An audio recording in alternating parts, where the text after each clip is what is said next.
বিশ্বের অন্যতম প্রযুক্তি জায়ান্ট চীনকে বলা হয় স্বয়ংসম্পূর্ণ রাষ্ট্র। এমনকি বিশ্বের সবচেয়ে জনবহুল দেশের তকমাও ছিল চীনের দখলে। তবে তারা সে খেতাব হারায় ভারতের কাছে।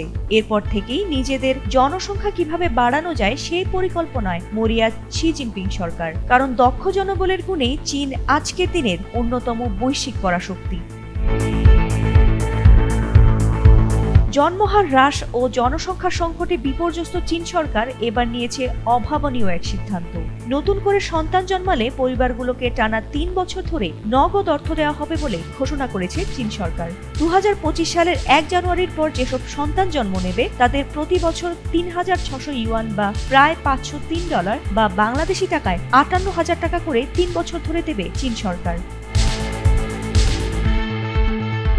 ২০২৪ সালে চীনে মোট জন্ম হয়েছিল মাত্র ৯.৫৪ মিলিয়ন শিশু, যা ২০১৬ সালে নিবন্ধিত ১৮.৮ মিলিয়নের ঠিক অর্ধেক।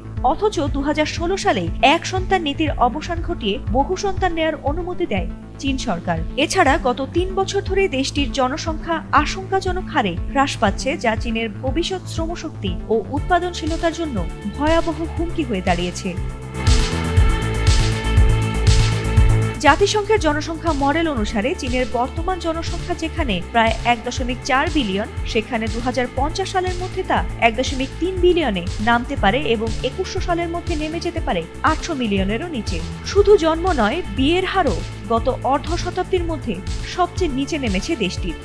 বিয়ে না হলে শিশুর জন্ম কমে যাচ্ছে। তাই চীনের অনেক স্থানীয় সরকার এরই মধ্যে শিশু জন্মে উদ্বুদ্ধ করতে নানা প্রণোদনার ঘোষণা দিয়েছে।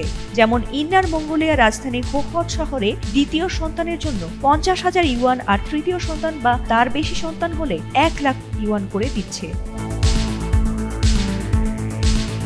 যদিও এখনো পর্যন্ত চীনের স্টেট কাউন্সিল ইনফরমেশন অফিস এই বিষয়ে আনুষ্ঠানিক কোনো বিবৃতি দেয়নি। তবে অভ্যন্তরীণ সূত্রের বরাতেই ব্লুমবার্গ এই পরিকল্পনার খবর প্রকাশ করেছে। বলা হচ্ছে এই উদ্যোগটি দেশব্যাপী দ্রুত বাস্তবায়নের পরিকল্পনা রয়েছে।